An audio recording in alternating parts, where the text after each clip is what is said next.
voy a proceder a presentar como a la persona que va a llevar la conversación del día de hoy. Él es Fran Almonacid. A Fran le interesa el enfoque socioecológico aplicado al estudio del consumo de fármacos, incluyendo los impactos que dicho consumo causa en el medio ambiente. Mantiene contacto con participantes del Benzo Research Project y otros grupos de estudio que han desarrollado investigaciones sobre el uso de benzodiazepinas. Por prescripción médica ha utilizado ribotril para tratar la ansiedad, por lo que conoce tanto los beneficios como los efectos secundarios que se pueden presentar. Esto último es lo que le motivó a acercarse a la perspectiva farmacodisidente. Recientemente está comenzando a organizarse con otras personas que usan ribotril como tratamiento para la ansiedad, para compartir sus experiencias y para la prevención de incidentes negativos causados por este fármaco. Muchas gracias, Fran, por guiar esta conversación. Bienvenida y pues adelante, por favor. Al contrario, gracias a ustedes por la oportunidad y por el espacio. Creo que sí es importante que comencemos a hablar acerca de la neurodivergencia y también cómo se vincula con el consumo de distintas sustancias. Entonces, a partir de esta conversación, creo que es importante que comencemos a romper el silencio y romper el silencio con el único propósito de que podamos establecer algunas precisiones más que pedir consideraciones para las personas que vivimos con alguna situación relacionada con la salud mental. Y creo que esto también nos va a ayudar, además de visibilizar y de dar difusión a la información relacionada con todo esto que acabo de comentar, pues nos va a ayudar también a reconocer cuáles son como los distintos tipos de discurso que están limitando e impidiendo que las personas neurodivergentes puedan tener un desarrollo lo más cercano o lo más acorde a lo que las personas que no viven con situaciones similares pues están viviendo en su cotidianidad, para que también puedan ellos entender qué es lo que se vive dentro de la neurodivergencia, que puedan entender también que no somos personas raras, que no estamos locos, que simplemente hay algo que está sucediendo dentro de nuestra cabeza que no es necesariamente lo que se ajusta al resto de las vivencias de las personas que no tienen estas condiciones. Entonces también les había compartido a los compañeros, a los y les compañeros del grupo de farmacodisidencias, algunos temas básicos que me parece que son necesarios y que además nos van a permitir guiar la conversación, este diálogo, y que son como las cuestiones más importantes que he visto que en otros espacios se han estado también priorizando para que las personas que viven con alguna neurodivergencia, así como las que no comparten esta situación, pues puedan familiarizarse con todo lo que ello implica. Entonces, como parte de este texto, habíamos incluido que dentro del pensamiento farmacodisidente se asocian dos acepciones a este concepto. La primera es aquello que lo considera como un veneno, pero también como un antídoto, y también otra parte que lo relaciona con los distintos tipos de discurso que algunos autores consideran como formas de imposición de conocimientos que llevan a la pérdida de autonomía de las personas neurodivergentes, que proletarizan los espíritus y los cuerpos. Pero también es importante señalar que estas dos acepciones pues no son compatibles con el pensamiento dominante que hasta ahora ha guiado los discursos normativos e intervencionistas en los que se basa la atención que se prescribe a las personas neurodivergentes. Y al decir esto de pensamiento dominante y normativo, estamos diciendo que algo que intenta describir la realidad, pero que no está abordando la realidad como de hecho es. A eso nos referimos con enfoques normativos. No estamos hablando de salir fuera de la ley o actuar en la ilegalidad o estar haciendo algo que nos lleve a alguna situación que comprometa nuestra seguridad y libertad. Entonces, solamente queremos decir eso con enfoques no normativos.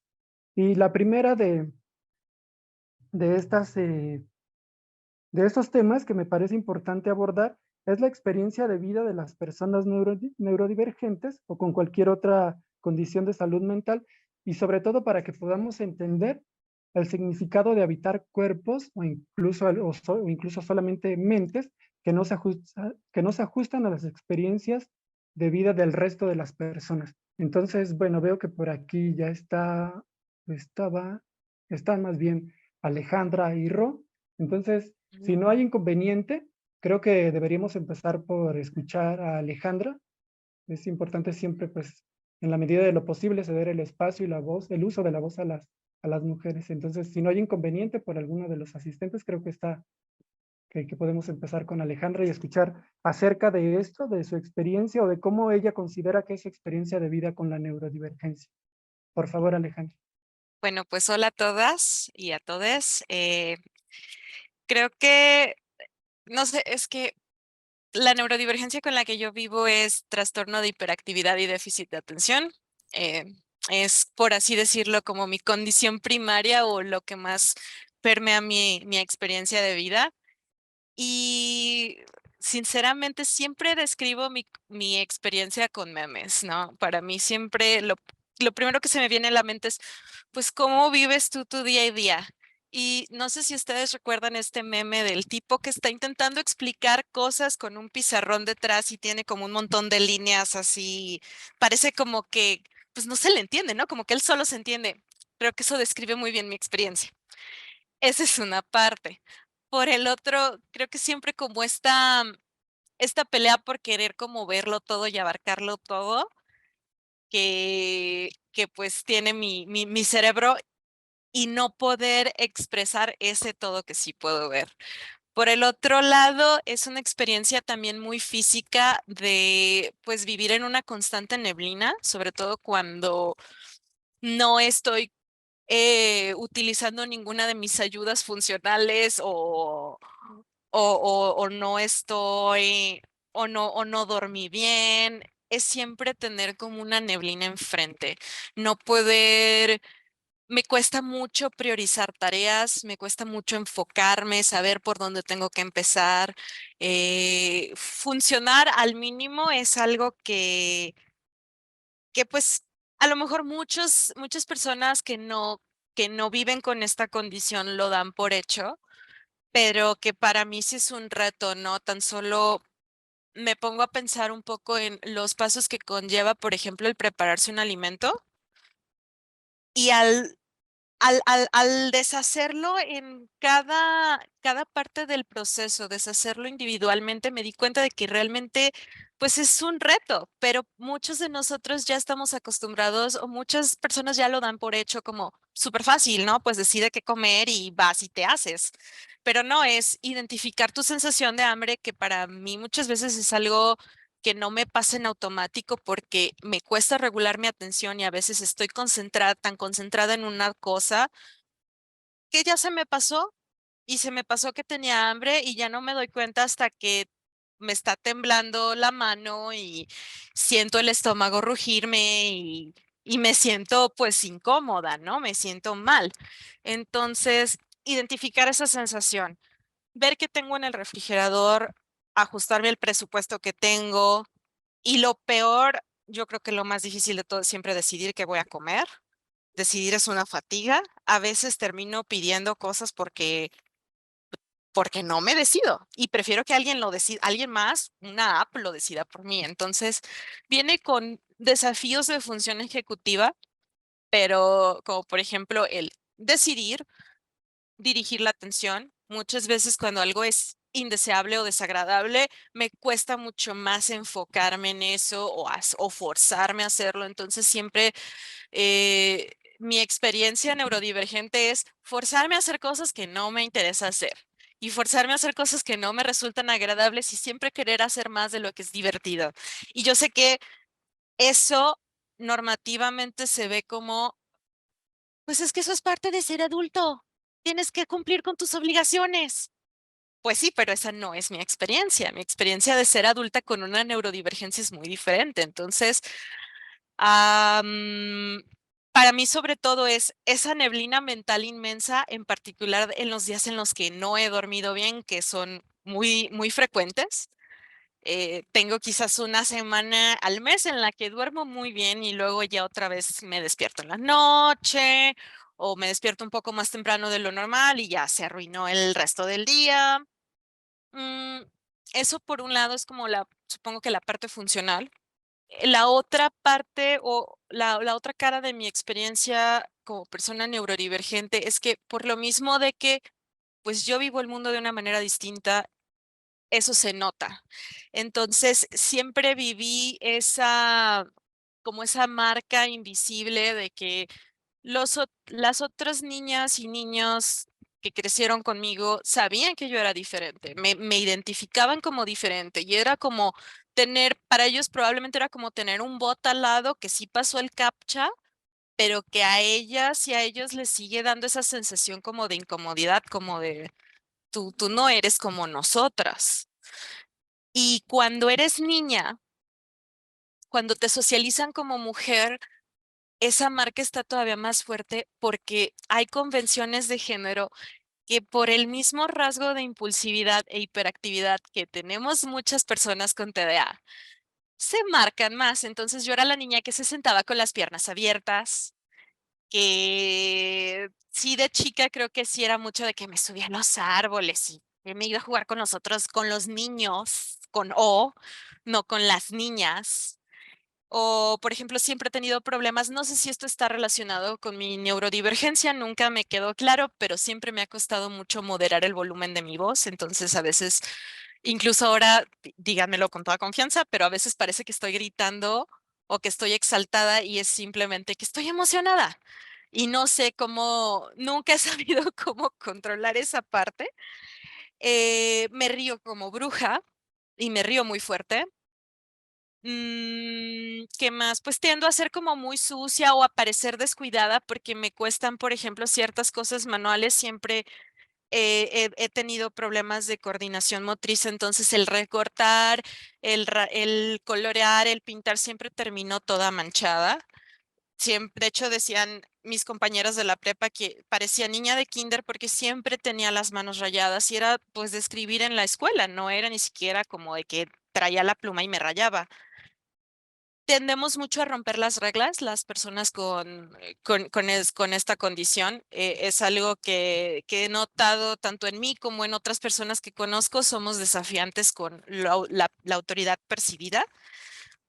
Em, Además de que, bueno, por lo mismo de la impulsividad, que creo que es una de las cosas que todavía me cuesta mucho trabajo como convivir con ella, a veces digo cosas que le duelen a otra persona o que son inapropiadas para la situación. Y no me doy cuenta de que es inapropiado lo que dije o de que le hice daño a alguien hasta que ya abrí el hocico.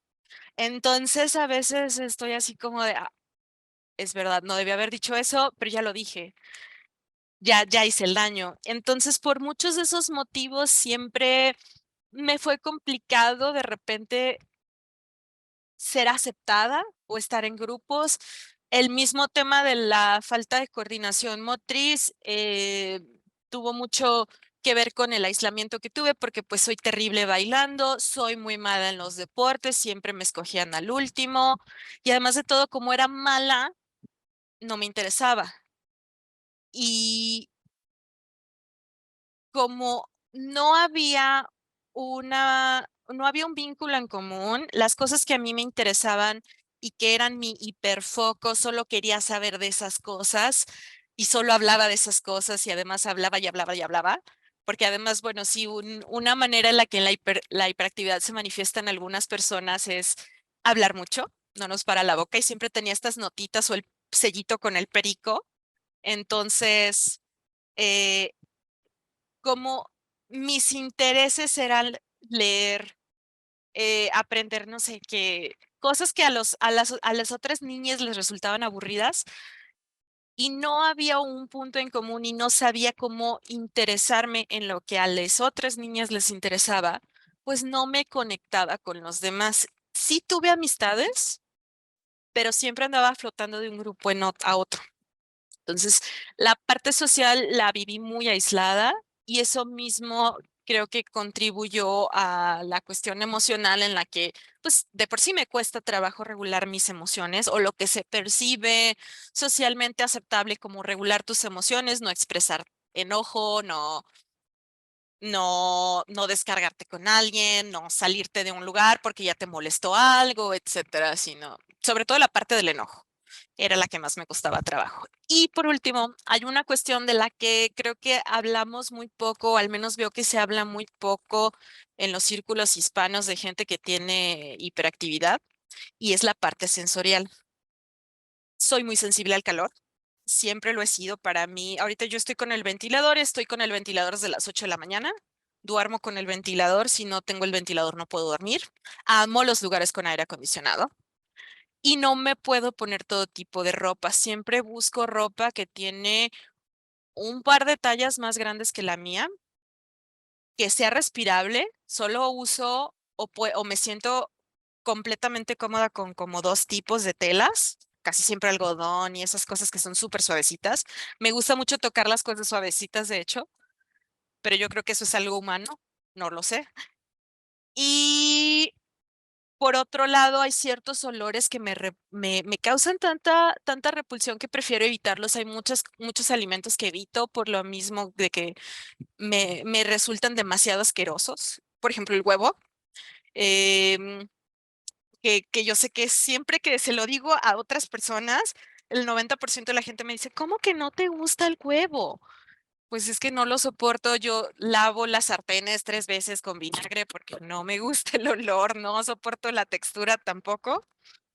Y también con los ruidos, ciertos timbres de voz, sobre todo si son voces como muy chillonas, em, los ruidos muy fuertes o muy repentinos, pues me empieza a palpitar el corazón, ¿no? Lo escucho y es como, ay, ¿qué onda? ¿Qué onda? Entonces, creo que en general esa es como mi experiencia. Hay rasgos de la condición que disfruto mucho, como la capacidad de hiperenfocarme y de aprender muchísimo sobre un solo tema durante cierto tiempo porque no puedo dejar el tema en paz.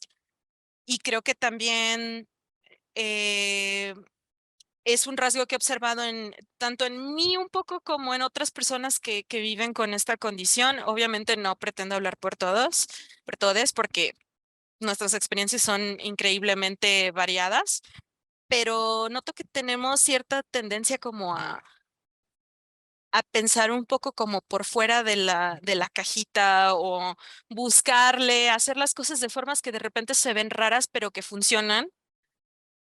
Y eso es algo que sí aprecio mucho, pero por lo general es una experiencia incómoda y a veces angustiante. puedo trabajar, pero eso ha sucedido apenas hace muy poquito, ¿no? O sea, tengo como 3 años siendo un adulto que se espera de mi edad y aún así siento que voy como muy tarde, tengo 27 años. Y pues también ese desapego como de, de la vida, de creer que no puedes o que no vas a poder hacer ciertas cosas. O sea, a mí, por ejemplo, esta cuestión de la atención, pues me costaba un chingo de trabajo de pronto enfocarme en algo, tratar de trabajar en algo.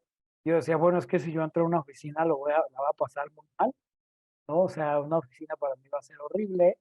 Y las veces que había tenido trabajos como muy establecidos, muy esquemáticos, pues siempre era un desmadre porque no entregaba a tiempo o porque me saltaba. Tengo serios problemas con la autoridad, este, porque pues eventualmente si no quiero no lo hago, este, y eso, ¿no? O sea, regularmente soy como de pronto como muy veleidoso hacia los ojos de la neurotipicidad, ¿no? Pero, pero justo, ¿no? Yo creo que para mí el punto de darme cuenta que algo estaba sucediendo, pues fue un poco lo que pasaba internamente, ¿no? Más allá de lo que pase, por ejemplo, de las características físicas, ¿no? De la forma en la que hablo, la forma en la que me muevo todo el tiempo, ¿no? O sea, más allá de eso, pues era un poco más lo que pasaba como internamente, ¿no? O sea, lo mal que me sentía con ciertas cosas, la saturación, o sea, tengo crisis de saturaciones muy densas de pronto, ¿no? Y entonces es una cosa como que me obnubila totalmente y todo se bloquea y entonces no estoy pensando ni haciendo nada. Y cuando me relacionaba emocionalmente con alguien, eso era un desmadre, ¿no? Más como hombre que se desarrolla, se relaciona con otros hombres, ¿no? Que era como me identificaba en ese momento. eh, y era una cosa desastrosa, ¿no? Y creo que justamente en estas pequeñas depresiones en las que fueron sucediendo, pues estas cosas de es que no puedo completar las cosas, es que no puedo terminar, es que no puedo, no sé, paso mucho sin comer, paso mucho mucho tiempo sin dormir, ¿no? Empecé a pasar mucho tiempo sin dormir. Entonces, ahí fue la primera vez que regresé a casa de mis papás, ya que había salido de casa, y duré como 3 años enclochado en una depresión donde todos mis días eran como súper repetitivos, súper repetitivos, súper repetitivos. Estaba enclochadísimo, no hacía nada, o sea, despertaba, dormía cuando podía, medio trabajaba editando cosas, eh, me la pasaba viendo a veces tele, pero no veo mucha tele, antes veía como alguna película y luego me la pasaba leyendo. Eso sí, aprendí un chingo de cosas, aprendí un chingo de cosas porque me dio así por hiperfijarme como en ciertos temas muy específicos.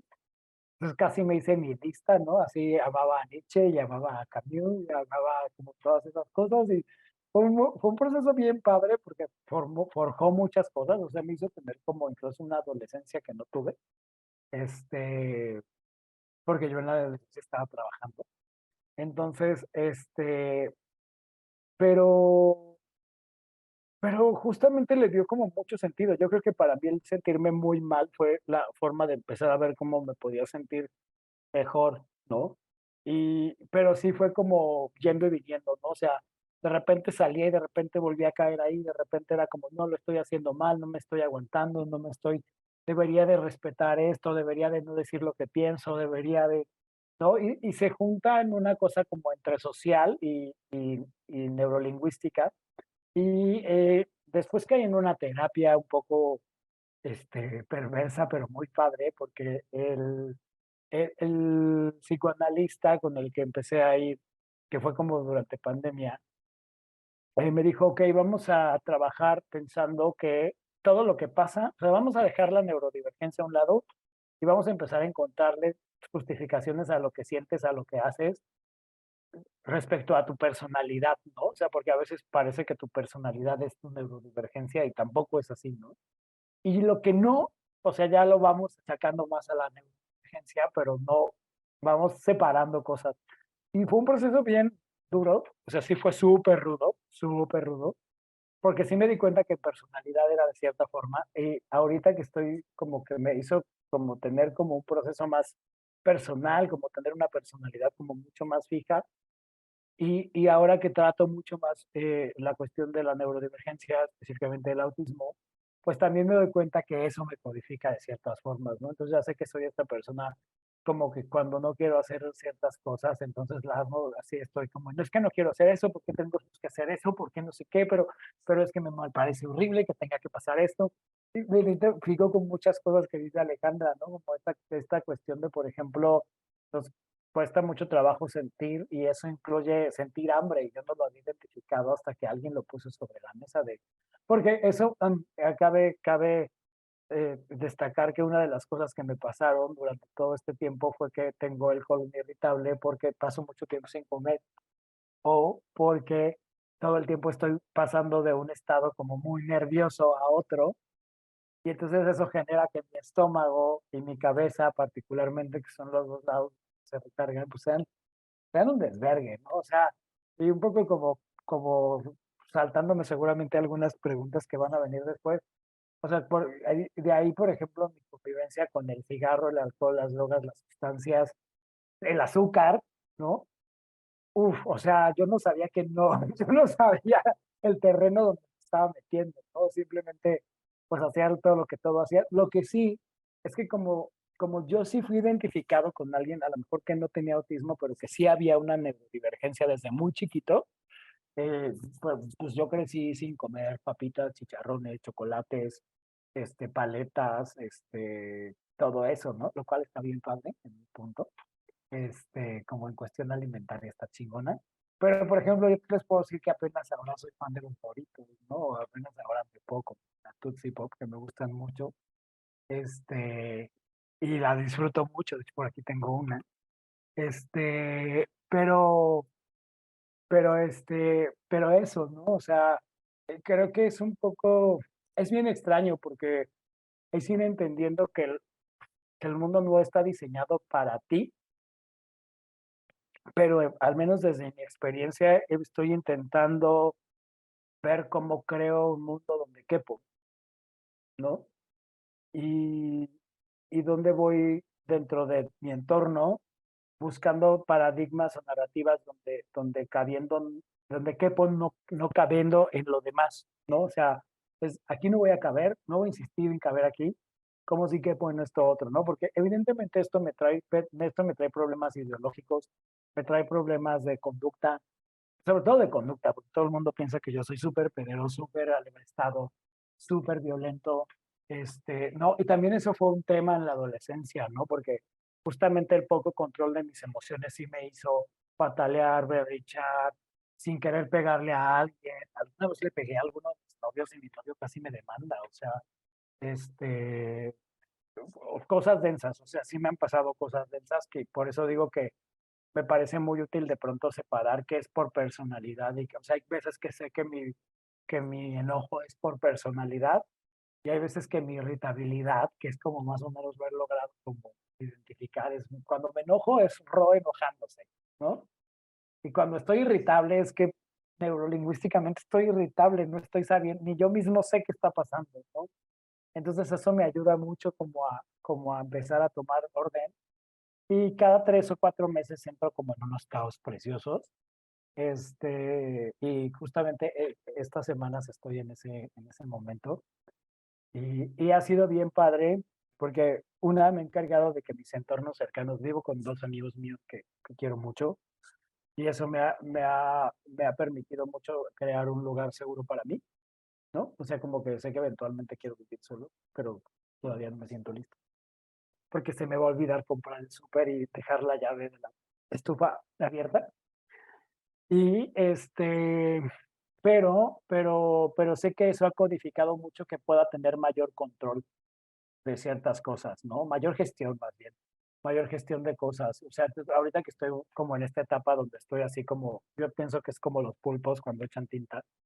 Entonces siento que estoy como en una etapa así, pero ahorita me siento que estoy menos bajoneado, me siento menos saboteándome, me siento menos disperso, voy como a ciertos pensamientos, pero ya me quedo ahí, ya no hago cosas repetitivamente, ya no me violento fácilmente, simplemente como que me aíslo. Y también algo que he podido hacer a partir de esta cuestión de crear un mundo para mí es aceptar el aislamiento como un lugar seguro y desde ahí poder salir, ¿no? Porque pues sí me gusta salir, sí me gusta estar con mis amigos, y sí me gusta ir a fiestas, y sí me gusta ir a reuniones, y como buen hombre codificado desde la G del acrónimo, pues soy súper hipersexualizado, entonces eso con el autismo es una bomba de tiempo, es una bomba de tiempo, ser hipersexual y, y esto es bomba de tiempo, ¿no? Entonces, eso es un poco como lo que yo he vivido. Creo que es una cosa de ir aprendiendo, pero también de irlo nombrando y de irlo exponiendo porque hay mucho estigma al respecto todavía. Hay mucho estigma porque pues se piensa que estamos locos, que estamos como desordenados. Y creo que algo que me ha ayudado mucho, y eso fue a partir de, hice un trabajo sobre una niña que mm, eh, vive con síndrome de West, y a partir de este síndrome, pues se fueron identificando el autismo, ¿no? Entonces hice esta documentación de este caso y después fui súper amigo de los papás, que yo creo que me han de llevar como 3 o 4 años. Y esa parte me ayudó mucho o sea, al ver cómo ellos trataban a su hija y al ver eh, cómo lo iban codificando, a mí me ayudó mucho a codificar también mi autismo, ya aceptarlo y abrazarlo y a ver que había personas que estaban dispuestas como a aceptarme, ¿no? Si yo lo hacía. Y creo que por ahí, nada más para terminar, creo que algo que me hizo también un poco de crush cuando decidí aceptarlo es que pues vivo con VIH. Y entonces para mí ya era el combo de diagnósticos, ¿no? Así de paquete de diagnósticos, tome, ¿no? Y entonces fue una cosa bien perra porque yo decía, güey, es que si salgo al mundo y le digo, pues soy marica, pero aparte no me identifico como hombre, pero aparte te vivo con VIH, pero aparte pues, soy autista y es como de, ay, pues esta ya, las Olimpiadas de la opresión, ¿no? Entonces, también hay que tener como bien, ser muy cuidadosos. A mí lo que me ha servido es separar las narrativas y a veces hablo de neurodivergencia, no la expongo tanto porque todavía siento mucha violencia de la gente en ello, mucho más que cuando me funan por estar diciendo que las personas con VIH no debemos de avisar nuestro estado serológico, ¿no? Entonces, como que ahí me pasan un poco esas cosas.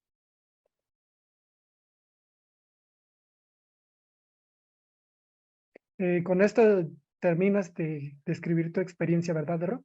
Sí, Ok, muchas gracias.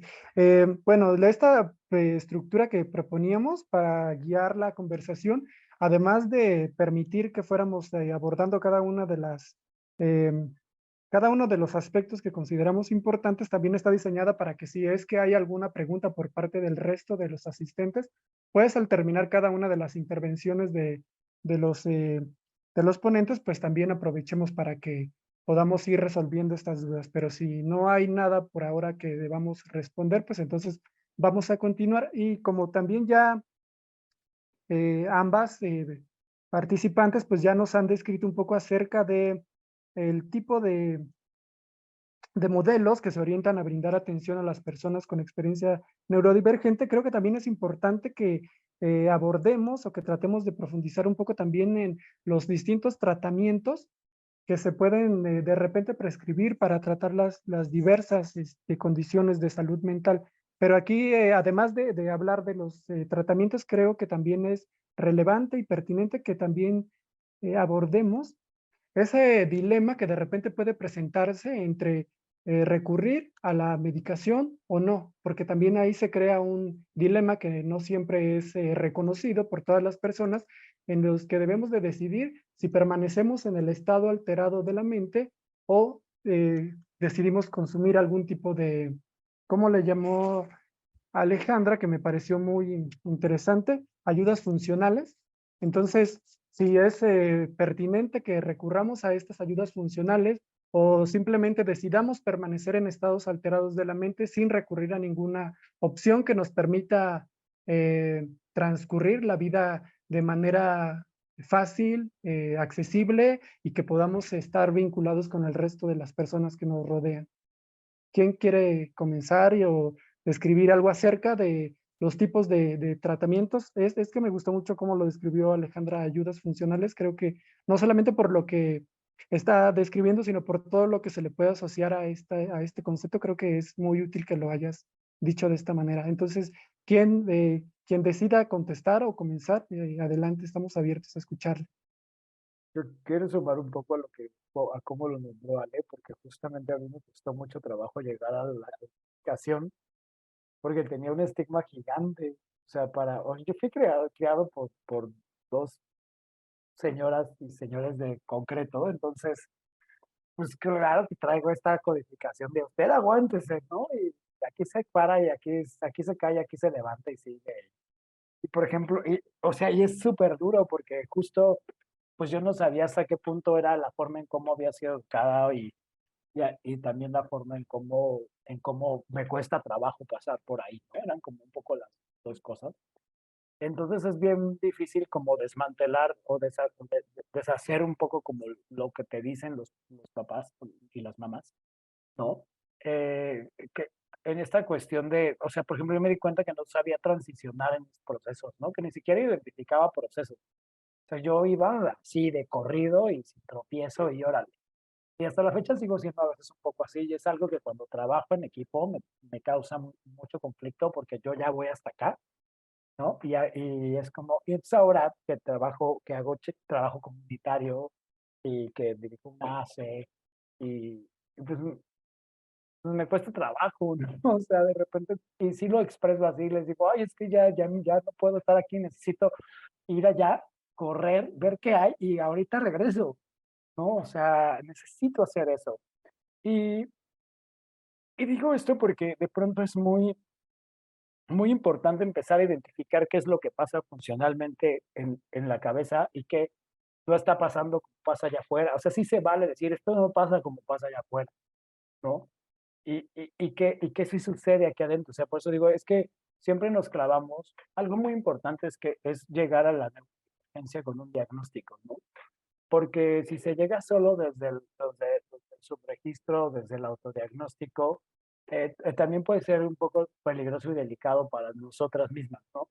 Entonces, creo que es bien importante, como aparte de nombrarlo, identificarlo, correr con alguien si se tiene la posibilidad de evaluarlo y de diagnosticarlo, porque si solamente lo veo en un post de Instagram, ¿no? Se puede volver delicado, ¿no? Porque estas características, ¿no? El que yo agarre el tenedor de tal forma o el que yo no quiera que me agarren mis cubiertos o lo que decía Ale, por ejemplo, de no me gusta la textura del huevo, a mí no me gustaba la textura del pan, por ejemplo. Ahora soy muy amigo del pan. Y entender eso, ¿no? Entender que justamente estas cosas también van cambiando, ¿no? Y como que intercambias obsesiones como estampitas, ¿no? Entonces, pero saber que es importante ponerlo porque no pueden ser solo características, vuelvo, son cosas que pasan desde dentro y también tener muy claro las cosas que pasan, pues empezar a identificar eso y empezar a caer en eso, pues es duro, es doloroso, creo que es muy doloroso porque te hace, te excluye totalmente, ¿no?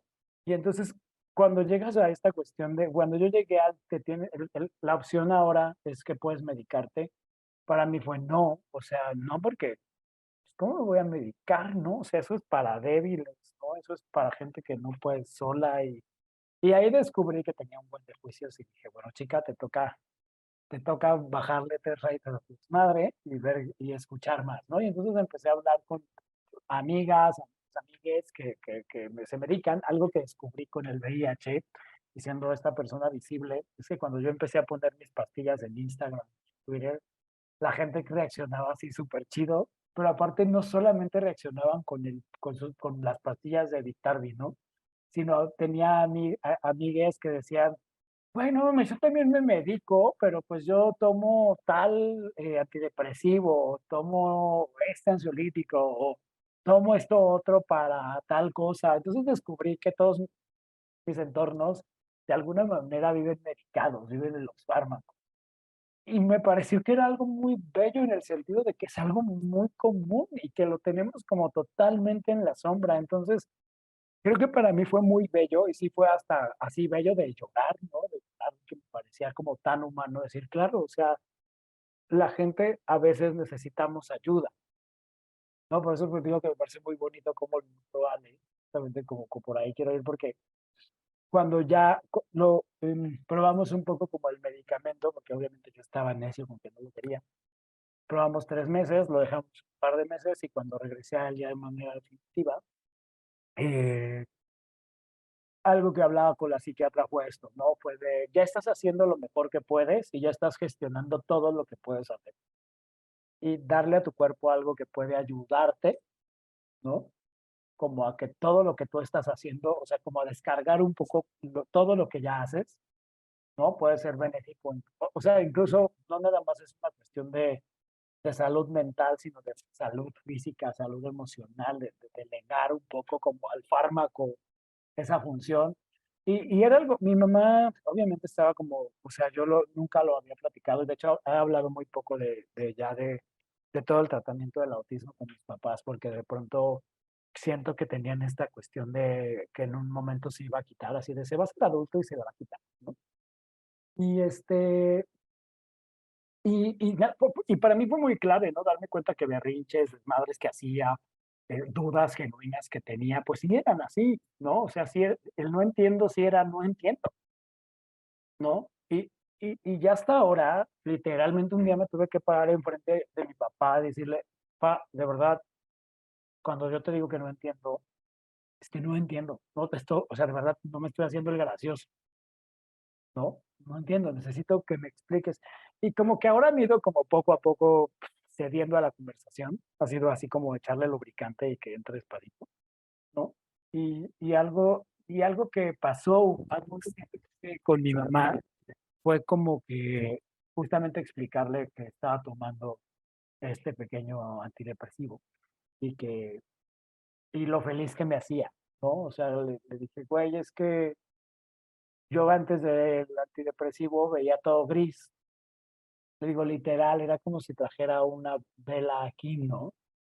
Y ahorita todo es como más colorido, es más brillante.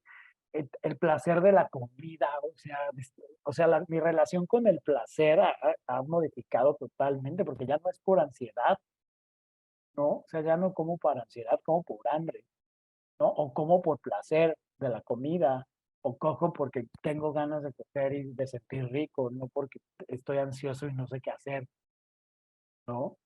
Entonces, o sea, a mí sí me ha modificado mucho eso y aparte siento que ha abierto un mundo. Sí, en mi caso particularmente, el que uso funciona como en ratos, pero luego se satura y luego hay que volverlo a bajar y controlarlo. Entonces, justo en este momento estamos como bueno, tratando de ver si se me cambia por alguna otra cosa, ¿no? Que no tenga que tener tanto movimiento, porque también ese movimiento me desajusta mucho, ¿no? O sea, de primero un cuarto y luego la mitad y luego es como, ¡ah! Ya no sé qué estoy haciendo, ¿no? Y sí siento, pero sí siento mi cuerpo distinto, siento la forma en la que convivo. Eso, hay una calidad de disfrute. Y creo que la primera vez que me di cuenta fue una cosa muy linda, dolorosa, ¿no? Porque era como de, no mames, ¿cuántos años viví sin sentir que esto es así? No, y era porque estaba comiendo pizza con mis amigos, ¿no? Y era como de, verga, es que esto yo no lo hubiera disfrutado hace unos meses, ¿no? O yo no estuviera disfrutando del alcohol o, o, o de todas estas cuestiones como sensoriales que ahora pueden como permitirme como que haya un poquito más de orden, porque vuelvo a lo que decía hace rato, aunque en este momento estoy en una etapa un tanto convulsa, al menos puedo sostener como más las riendas de ciertas cosas y también se siente chido porque no se está tirando, o sea, siempre era como tirar todo a la basura, todo se desmadraba, mis relaciones se desmadraban, ¿no? Mis amigos se iban, porque eso es muy normal, ¿no? Yo particularmente desde la emergencia voy a decir, yo sé que ya habíamos quedado, pero hoy ya no puedo. O sea, mi pila social ya no puede, mi saturación no está aquí, no voy a ir. Y eso ha creado que particularmente pierda mucho amigos, ¿no?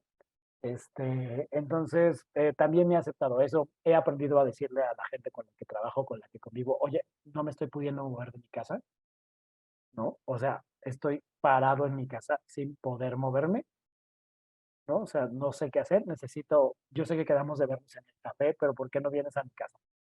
Necesito que vengas. O sea, esas, o sea, esta ayuda, ¿no? Estas pequeñas ayudas también generan otras formas de ayudarte, ¿no? De gestionarte, o sea, van abriendo pequeñas puertas que permiten una gestión, no, no sé si sea la vivencia de todos, pero al menos desde mí, mi experiencia, ¿no? O sea, sí lo veo como algo fascinante. Todavía sigo como un poco en shock, ¿no? De decir, bueno, o sea, lo platico y me dan ganas de llorar, ¿no? Porque era así como, güey, es que pues, yo juraba que iba a vivir todo el tiempo en el cuarto, en la casa de mis papás, no, porque yo caí ahí en pandemia y fue horrible, no, y decía, yo no voy a poder volver a tener una casa y la verdad es que estoy muy orgulloso de vivir vivo ahorita. O sea, hace un año ni siquiera tenía casa, ¿no? Entonces, ni siquiera tenía trabajo, ¿no? Entonces, eh, me gusta, ¿no? Pero sí creo que, que han sido como mucho trabajo. O sea, es una cuestión de mucho trabajo personal y de mucho trabajo en los consultorios, chingos de terapias de todo tipo, terapias de neurolenguaje, terapias psicológicas, terapias psiquiátricas, ¿no? O sea, y mucha perspectiva. El trabajo comunitario particularmente sí siento que para mí ha sido algo que me ha rescatado mucho, ¿no? Porque me ha enseñado como esta convivencia con el mundo y que es importante, que suma, y también me ha enseñado a decir, hoy no quiero ser parte del mundo, con permiso, voy a bajar esto y ya no quiero, ¿no? Y que también se vale, que no siempre tenemos que estar. Y ya. Muchas gracias, Ro. Entonces ahora vamos a pasar con Alejandra, pero nada más como a manera de resumen o para, digamos, cerrar tu participación, quisiera preguntarte, y tal vez no como opinión final, pero sí quisiera que nos dijeras, entonces, ¿tú no has tenido ningún tipo de complicación al tomar la medicación que te prescriben los médicos? O sea, pues tengo estas cosas de que a veces se satura mucho, como siento mucha saturación. Y te digo que ahorita lo que hemos estado haciendo como de, yo empecé ya a medicarme en forma como julio, agosto, ¿no? Pero entonces, como eso, ¿no? O sea, los primeros meses bien, porque fue como empezar a impregnar, ¿no? Toda esta etapa de impregnación. Y ya hasta que llegamos a la pastilla completa, yo creo que te aguanté la pastilla completa 1 o 2 meses. Y de repente fue como, no mames, parece que estoy en coca, espérenme un segundo, ¿no? Entonces fue como bajen la hora y, y así, ¿no? Ha sido algo muy funcional. O sea, creo que algo que me ha enseñado el tratamiento de VIH es esta relación con los fármacos, ¿no? Porque obviamente cuando a mí me dijeron vas a tomar una chingadera todos los días y fue como a la verga. ¿Sí? Y creo que algo que lo ha hecho asequible es entender que incluso si ya es parte de la adherencia, es parte de la experiencia de adherirte a un medicamento, la fatiga, el que se te olvide, el que se desfase de hora, y que no pasa nada, se toma y se acabó, ya, con calma, ¿no? Porque justo, también un poco es eso, ¿no? Yo desde mi neurodivergencia, eh, a pesar de que soy tengo muchas fijaciones, en lugar de ser más aprensivo a parecer, ¿no? Hasta donde voy soy como más pragmático, ¿no? Entonces es como, ah, ya déjenlo así, ya, ¿no? Ya, que se cuelgue ahí. Entonces, eh, pero justamente con la otra pastilla, pues lo que me empezó a pasar fue eso, ¿no? Empezar a entender cómo era mi relación con ella, como empezar a crear una relación con la pastilla, ¿no? De hecho, sí, literalmente como que entiendo que la veo como chiquita y casi, casi como con patitas, ¿no? Y entonces ese tipo de figuraciones me han ayudado mucho como a socializarla, ¿no?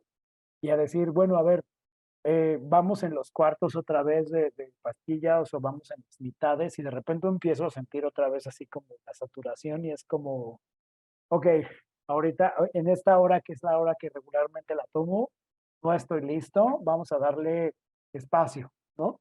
Y ya, siempre regularmente llega un horario del día donde digo, ya estoy como en una etapa dispuesta para tomarlo, o de plano lo que pasó ahorita fue que ya 2 o 3 días lo empecé o a reducirlo porque como que hubo como esa libertad, ¿no? De parte de la prescripción de vamos a hacer que estos días tú lo vas moviendo como tú quieras y nos vas diciendo cómo te sientes, ¿no?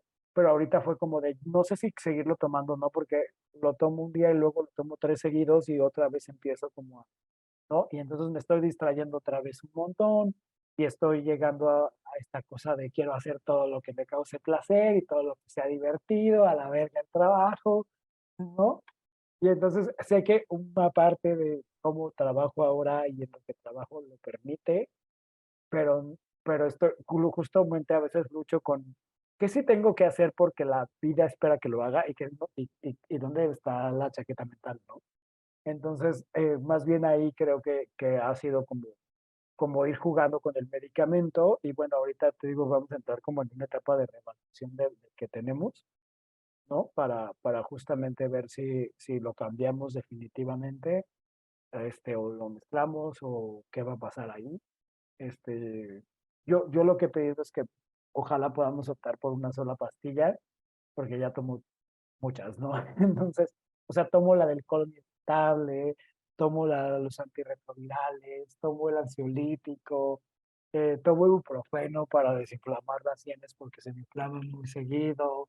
Eso es como ya, la farmacia la quiero vivir así todo el tiempo. O sea, yo sé que ya estoy en edad, pero me gustaría prolongarlo un poquito más. Muchas gracias, Ro. Entonces, ahora sí, damos paso a Alejandra. Entonces, por favor, la escuchamos. Pues yo creo que como Ro tampoco, más bien yo nunca me pregunté si me hacía sentido. Para mí fue como una urgencia de ya no quiero sentirme así, ya no quiero sentirme de la verga. Y me acuerdo que sobre todo la primera vez que empecé a tomar fármacos, que fue en 2017, Eso fue anterior a mi diagnóstico de TDA. En esa época, todos los terapeutas y psiquiatras que estaba viendo le apuntaban otra cosa completamente diferente. Me recetaron la fluoxetina para depresión más que nada y porque pues estaba muy desregulada emocionalmente. Pero me acuerdo que esa vez que yo tomé la decisión de empezar a tomar pastillas fue como contra viento y marea, fue contra todo el mundo. O sea, todas mis conocidas, sobre todo mis amigas, estaban como en ese plan de, no, pero es que ¿cómo? O sea, ¿cómo te vas a medicar y qué vas a hacer si un día no lo tienes? Y eso es terrible y no sé qué. Y pues la realidad es que yo con esa primera experiencia, lo único que sentí fue que estaba menos abrumada, me daba menos hambre.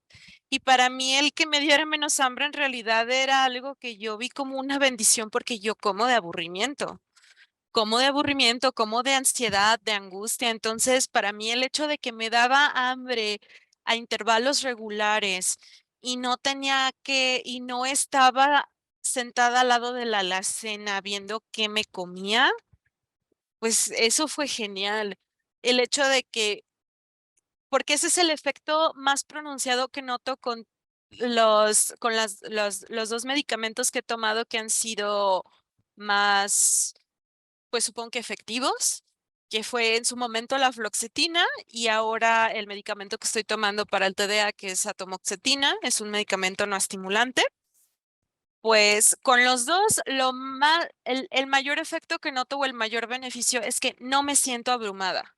No siento que tengo una pila de obligaciones que tengo que escalar y que no sé cómo voy a llegar a la cima, sino que lo siento mucho más manejable, me lo, me siento mucho más propensa a tomarme las cosas al día y como vienen y no a cómo voy a terminar, esta semana va a ser horrible, cómo voy a ir al trabajo, cómo voy a hacer esto que tengo que hacer. Con la fluoxetina, sobre todo el efecto que noté fue que me daba mucho sueño todo el tiempo, siempre tenía sueño. Em, entonces, si hubo un momento, bueno, de hecho esa eventualmente la dejé cuando me diagnosticaron el TDA, ya me dijo la psiquiatra, déjala gradualmente y vamos reemplazando con lo que siguió, que ese sí fue un viaje bastante horrible porque no era el fármaco para mí, fue venlafaxina lo que me dieron en principio. Y es así, la verdad es que, pues no era para mí, fue una experiencia terrible. Pero en general mi experiencia medicándome ha sido que para mí se siente bien, tiene sus beneficios, pero cuando lo cuento, la reacción que obtengo no es positiva, es, ay, no, qué horror, mejor haz esta cosa, inserta esta cosa natural o mejor haz esto. La realidad es que yo con muchas sustancias soy muy resistente. Tengo una historial de que, por ejemplo, la marihuana no me pega. Nunca me ha pegado. Si como incluso comida, pues me da poquito sueño, me siento a gusto por una hora y luego ya, pues como si nada. Creo que solo con Bong llegué a sentir el efecto que sienten todas las otras personas a mi alrededor que la fuman. Entonces, para mí es como, pues esa no es una vía. Yo sé que hay muchas personas con TDA que usan la marihuana como una ayuda, pero para mí no fue la opción porque no me pega. Lo que sí yo sabía desde antes y lo confirmé cuando entro en este proceso del diagnóstico de TDA, de que empiezo a aprender más sobre el tema y luego entro en contacto con una comunidad de mujeres que también lo tienen, es que muchas de nosotras usamos la cafeína como un fármaco. Para nosotras porque yo recuerdo estar en la prepa y que siempre llevaba un termo de medio litro de café y no me era suficiente. Y yo decía, pues es que qué rico, ¿no? Me encanta el café. Pero lo que no entendí, sino hasta yo creo que como en la universidad fue, no manches, es que me encanta sentirme así. Me encanta que me dé para arriba.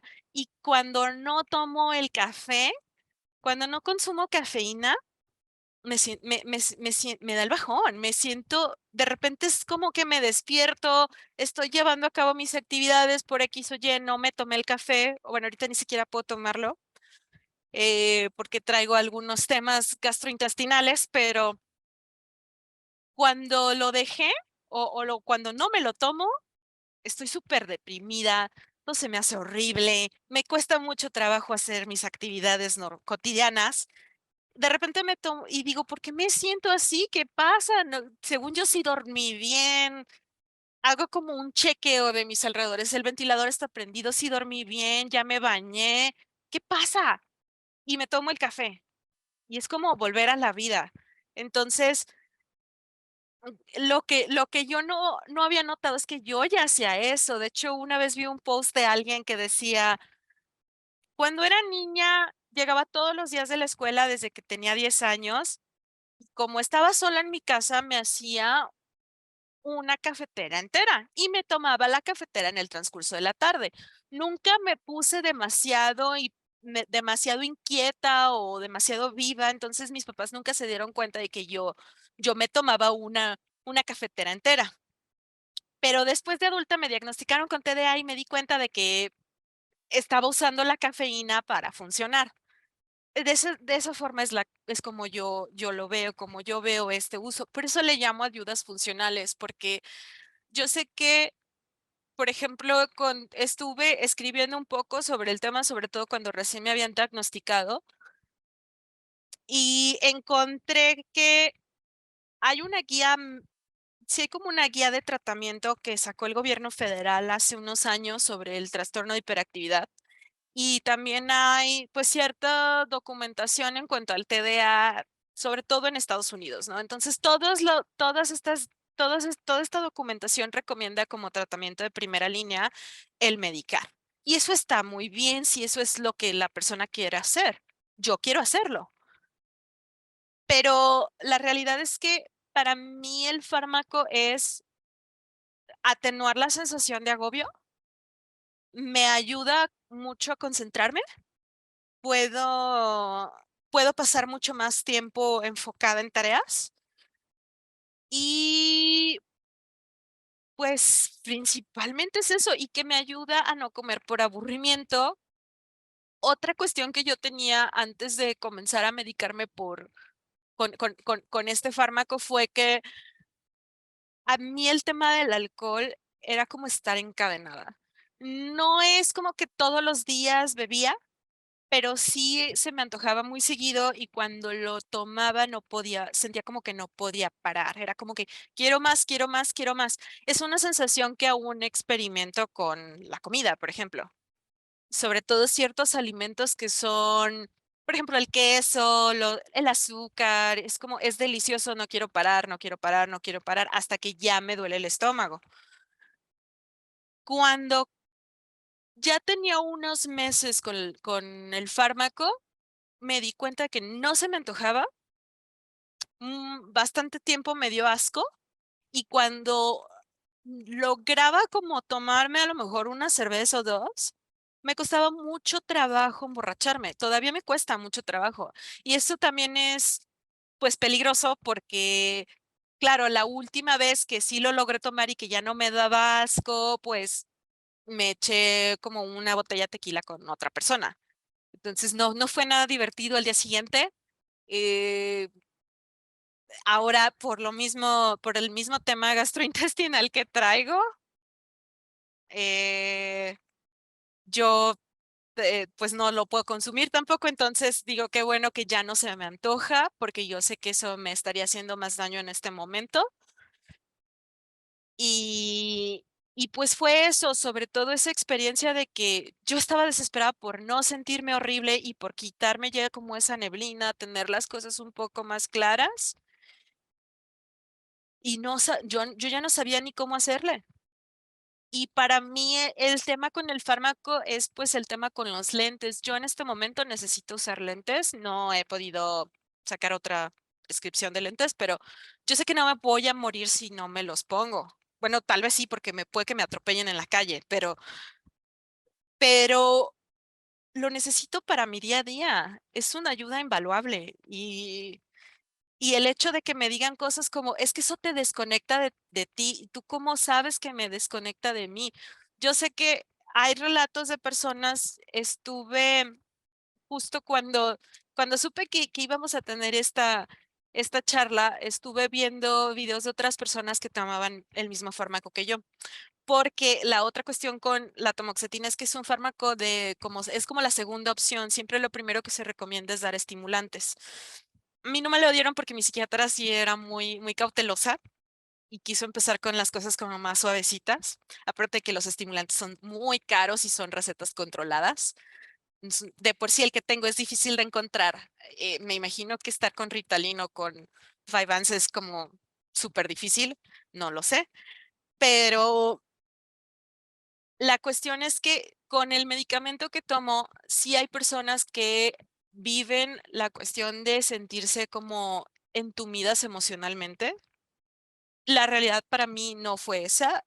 Yo desde chica todo el tiempo es algo que todavía me molesta y no sé cómo gestionarlo, pero siento demasiado todo el tiempo. Tengo unas emociones muy desbordadas. Ahora ya lo vivo un poco diferente, pero sí todavía es como que, ¿por qué soy tan sensible? Entonces, con el medicamento, con el fármaco no es tanto como que no sienta nada, no me siento como un robot, no siento esa como opacidad emocional que sienten otras personas, pero sí es más manejable, sí puedo de repente como que, pues yo trabajo en una posición donde un poco hago de servicio al cliente y no falta el que llega y me grita en la semana, ¿no? Entonces, creo que ha habido ocasiones en las que he querido yo gritarle también, pero con el fármaco es mucho más fácil como tomar un paso atrás y decir, ay, pues si me quiere gritar, yo sé que no, o sea, pues yo aquí que me grite. Adelante, se está grabando. Entonces esa parte es un poco más sencilla, no siempre es fácil de gestionar todavía lo estoy navegando, todavía lo estoy aprendiendo, pero sí noto que ya no es abrumador y creo que esa es la parte que para mí es súper valiosa porque antes todo me resultaba abrumador, enorme e inalcanzable. Recuerdo que con, con la terapeuta anterior al diagnóstico que tuve de TDA, ella me decía cosas como, es que Ale, tienes que aprender que no todo es fácil. Y yo decía, yo para mis adentros pensaba, pero es que para mí nada es fácil. O sea, lo que me es fácil es contado con las yemas del dedo, cosas que me resultan fácil, hablar como perico, leer, me encanta leer, aprender ciertas cosas teóricas, se acabó. El resto de las cosas me han costado trabajo. No, mi experiencia de vida no es soy súper lista y talentosa y todo me es fácil. Yo sé que esa es la apariencia que de repente alguna gente cree que tengo. Algunos conocidos me lo han dicho como, es que tú nada más haces todo por entretenimiento y todo se te da fácil y cuando no se te da fácil, por eso dejas las cosas. La realidad, para mí, mi realidad interna es, no soy el genio que tú crees que soy o que tú dices que soy. A lo mejor soy buena dando esa apariencia. No lo sé, porque también he tenido otras reacciones en las que la gente piensa que soy medio tonta, por lo mismo que soy muy distraída, pero la realidad es que para mí todo es muy difícil. Entonces, el que ya las cosas no se sientan tan difícil para mí es un avance. Otra cosa y esto lo retomo de lo que dijo Ro al principio, es eso de que a veces cuando digo que yo no entiendo, no es por mamón, es porque de verdad no entiendo. Eso me pasa mucho, como que necesito que me describan las cosas con lujo de detalle, que me digan exactamente cuándo, dónde, de qué color va a ser, cómo tengo que hacerlo, qué le voy a decir a la persona si me encuentro con una persona. Y si esta persona me pregunta X, ¿qué voy a decir? Tengo que estar preparada para todo. Em, el hecho es que, porque por ejemplo, con esta misma terapeuta que tuve antes del diagnóstico, me decía, una vez comenté el hecho de que los ruidos me distraían mucho cuando estaba trabajando y que me costaba mucho regresar a la tarea anterior. Entonces, que para mí era muy molesto tener esos ruidos. Y ella me dice, es que tienes que aprender a adaptarte. Y yo me quedé así como de, sí, pero ¿cómo? ¿Me puedes dar como una guía del usuario para adaptarme a las distracciones? Porque de verdad no estoy entendiendo. Entonces, creo que para mí, yo disfracé mucho tal vez mi disfuncionalidad o mis dificultades para navegar el mundo con muchos mecanismos compensatorios. Y creo que ese es el otro lado de, por ejemplo, en mi caso el TDA, que para mí esos mecanismos son, por un lado, muy útiles el hacer listas, el hacer esquemas, el que para todo quiero hacer un diagrama de flujo, el que me gusta romper las cosas como en pedacitos, entonces me volví buena explicando pasos porque yo misma tengo esa experiencia de que todo me cuesta trabajo y tengo que hacerlo muy chiquito para que se entienda. Pero por el otro lado, soy extremadamente perfeccionista. Funcionó o toda mi vida académica me estuve empujando a base de ansiedad de, no, es que si no, si sacas menos de 8, te vas a morir. Entonces, yo ya no quiero funcionar así, porque a mí eso eventualmente y desde el año pasado me llevó a un desgaste laboral muy fuerte, del que todavía yo creo que me estoy recuperando. Tuvo consecuencias serias para mi vida académica, hubo proyectos que no logré concluir y que yo quería concluir más que nada por acabarlos, pero no lo hice. Y, y ahora lidio con las consecuencias de eso, de que, por ejemplo, laboralmente estoy más precarizada porque no tengo título y tengo el proceso pendiente y le debo no sé cuántos miles de pesos a la UDG y no he ido a verlo porque pues hago de Siria o porque es en la mañana y yo trabajo todo el día y qué difícil de repente pedir el día para ir y ver y qué tal si no puedo. Entonces me hago todas estas ideas en la cabeza además. Entonces eso es algo que todavía estoy aprendiendo a manejar, a navegar porque llevo un poquito más de un año con el diagnóstico de TDA. Entonces todavía estoy aprendiendo, todavía estoy aprendiendo de otras personas que lo tienen. em, Viendo qué funciona para mí, qué no me funciona y como llegando a un lugar seguro para mí.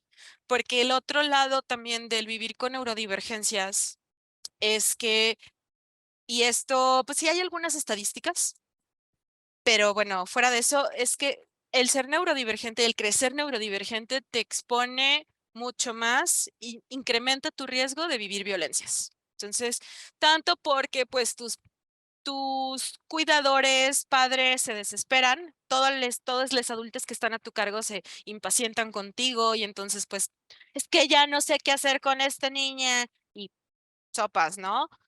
O porque las otras niñas te perciben o tus pares te perciben como raro, desagradable, incómodo, entonces empieza a haber cierto acoso en la escuela, en los ambientes donde están con otros niños, te ves aislada.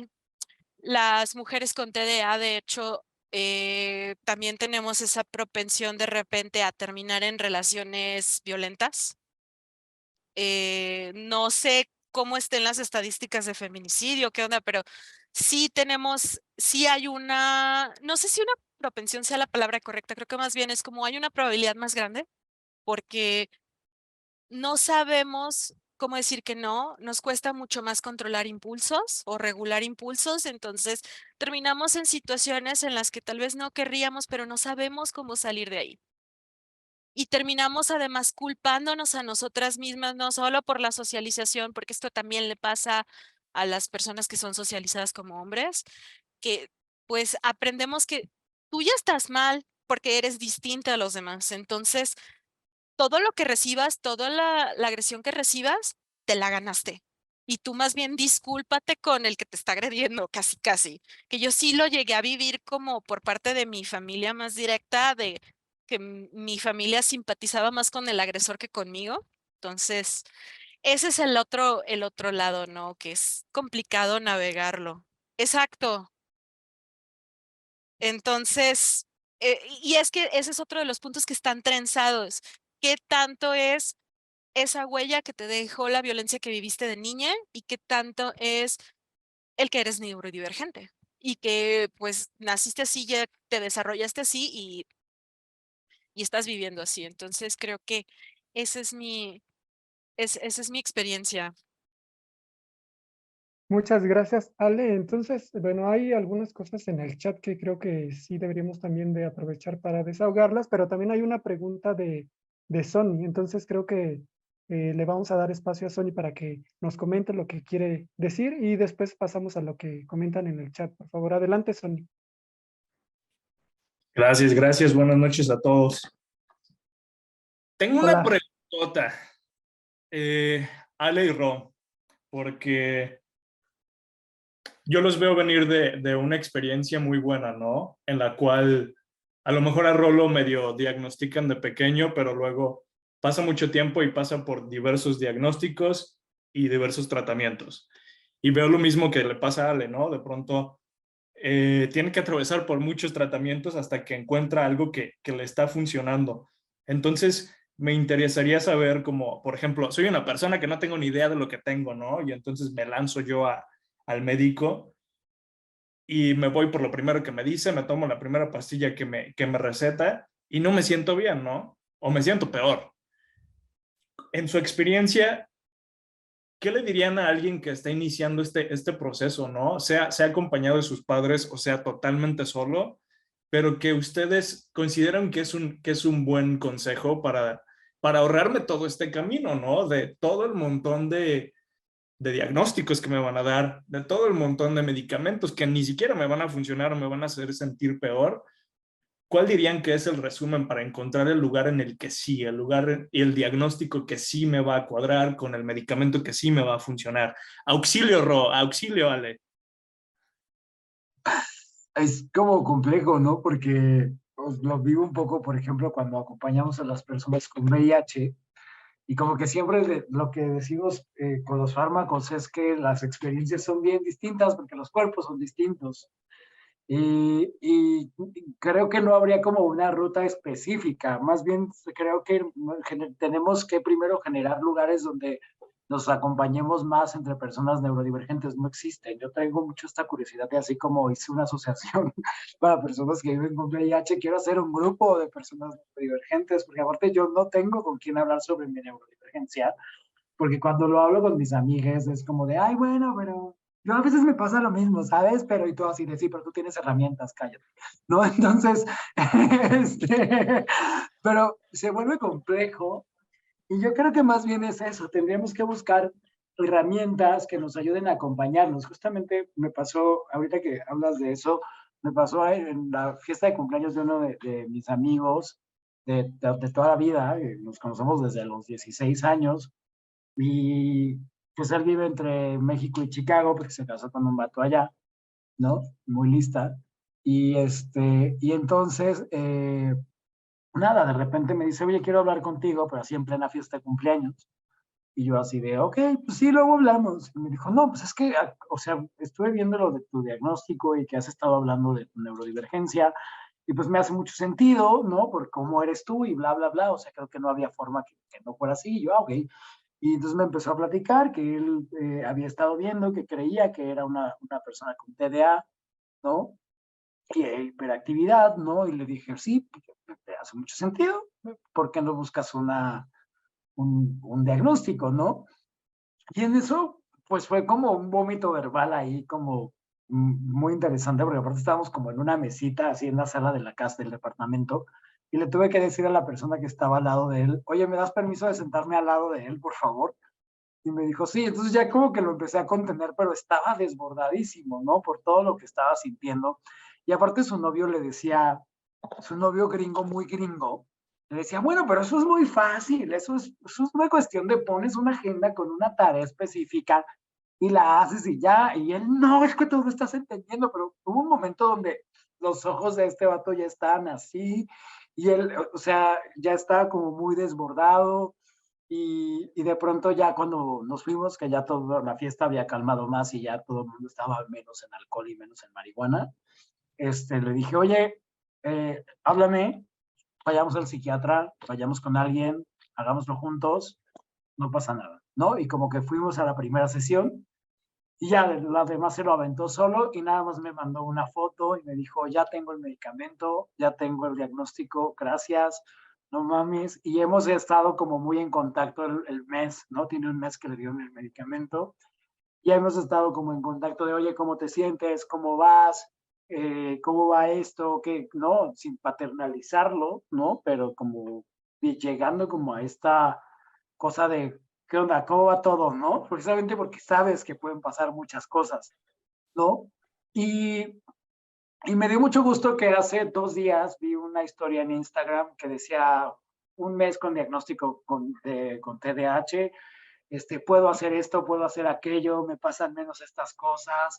Y estaba su medicación así, yo decía, güey, estoy muy orgulloso de esto, ¿sabes? Era como esta parte en donde creo que no sé si hay una ruta específica, porque también pasa con por ejemplo, cuando el VIH pasa, ¿no? Aunque casi todos tenemos el mismo esquema como de entrada, por así decirlo, pues puede que ese no te haga, ¿no? Y puede que entonces te tengan que cambiar y hay otros esquemas más y hay que irle midiendo también. O sea, yo, por ejemplo, por esta cuestión de cuando fui diagnosticado con VIH, me cambiaron al primer mes de uno a otro y el otro ya me lo cambiaron un poco porque ya es como la nueva generación de medicamentos, ¿no? Pero he cambiado 3 veces de medicamento en 8 años. Supongo que este viaje por eso digo que hay que tener una relación con los fármacos muy particular y hay que relacionarse con ellos. O sea, sí hay que hacerlos tus amigos y sí, si quieres ponle nombre a tu pastilla y cómprate o sea, yo, por ejemplo, para mí esto me solucionó la vida, ¿no? Y entonces lo cargo conmigo a todos lados y le pongo, y entonces ya se volvió hasta algo como divertido para mí y es algo que me gusta tener y es algo que me parece lindo y entonces me genera como cierto apego, pero vuelvo, tiene que venir de la relación que tenemos y yo creo que la respuesta aquí sería acompañamiento. Necesitamos acompañamiento, necesitamos más personas neurodivergentes acompañando, sobre todo las que podemos como funcionar, tenemos el privilegio de funcionar un poco más, ¿no? De crear, de crashear, pero gestionar, ¿no? Pero tenemos que, por ejemplo, a mí me ayudó mucho mi roomie, mi amigo con el que vivo, él, él también toma medicamentos, también es una persona neurodivergente, ¿no? Por ejemplo, a él lo que le pasó es que lo medicaron muchos años por una epilepsia mal diagnosticada y luego eso le causó un daño que lo tuvieron que medicar ahora para subsanar ese otro, ¿no? Y a mí verlo, justamente cuando yo empecé a vivir con él estaba dejando el medicamento e intentaron ver cómo se sentía si lo dejaba. Y pues no, o sea, fue una odisea, ¿no? Y tuvo que regresar de nuevo a él poco a poco. Y algo que a mí me ayudó mucho cuando yo empecé la medicación fue verlo a él, ¿no? Y decirle, me duele esto, me duele así, me pasa esto en la cabeza, siento aquello, tengo 3 veces ganas de llorar de lo normal, y que él fuera como, no, es normal, tranquilo, esto va a pasar así, y no, así. Entonces era como creo que eso hizo que todo fuera más llevadero, ¿no? El hecho de que personas podamos contener a otras personas. Sí, sí, sí. Yo creo que la respuesta sería eso. Necesitamos grupos de apoyo, grupos de acompañamiento, ¿no? Grupos de pares entre neurodivergentes. Sí, sí, yo estoy de acuerdo con eso. De hecho, para mí parte del proceso del diagnóstico fue justamente encontrar esta comunidad de mujeres. Pues yo tuve la suerte de que tengo el privilegio de hablar otro idioma, entiendo inglés. La comunidad es prácticamente mujeres angloparlantes o mujeres de otros lados que pues nos vemos forzadas, ¿no? A hablar en inglés porque hay chicas de la India, de Brasil, estábamos 2 mexicanas ahí. eh, pero realmente fue ese proceso, ¿no? De ir preguntando, oye, ¿ustedes vivieron esto? ¿Ustedes tienen esto? ¿Esto está bien? Y lo que nosotras teníamos como por principio o lo seguimos teniendo es, bueno, si al final te terminan diciendo que no lo tienes, sigue siendo bienvenida a quedarte porque a lo mejor te sirven las estrategias de manejo de ciertos síntomas, ¿no? Y si eso te sirve, adelante, quédate. Eso, por un lado, creo que es muy importante. Por el otro lado, creo que también es bueno y es más difícil acá en México encontrar psiquiatras que estén educados en el tema. Porque luego he visto experiencias de gente que va y pues ellos comparan sus experiencias con otras personas y ven, creo que este sí soy yo. Llegan y les dicen, no, el TDA es nada más para los niños de 6 años hiperactivos, tú eres un adulto y lo que tienes es depresión, o ya de plano, pues lo que tienes que hacer es echarle ganas, no seas tan flojo, ¿no? Porque luego esa es la etiqueta que nos echan, ¿no? De, lo que pasa es que eres floja. Entonces, pues también esa parte como de, si tú detectas y ya te documentaste, y no solo como de documentarte de lo vi en TikTok, que yo sé que eso es como una de las cosas más criticadas en las comunidades neurodivergentes de, ay, ya lo viste en TikTok y ya sientes que lo tienes. Está bien, pero a lo mejor el TikTok es como la curiosidad, ¿no? Pero creo que es importante documentarte de que pues yo sí tuve como el megafoco de y voy a sacar esta batería clínica y la voy a contestar a ver qué pasa y no me importa. Y a lo mejor eso no estuvo tan bien, pero yo quería saber. Entonces al final me acuerdo que a mí me terminaron diagnosticando porque a mi hermana le diagnosticaron. Entonces él, en ese momento él era él va y me dice, no, mira, ya quedó TDA. Y voy yo con la psiquiatra, me dice, ¿por qué estás aquí? Pues porque a mi hermana le diagnosticaron.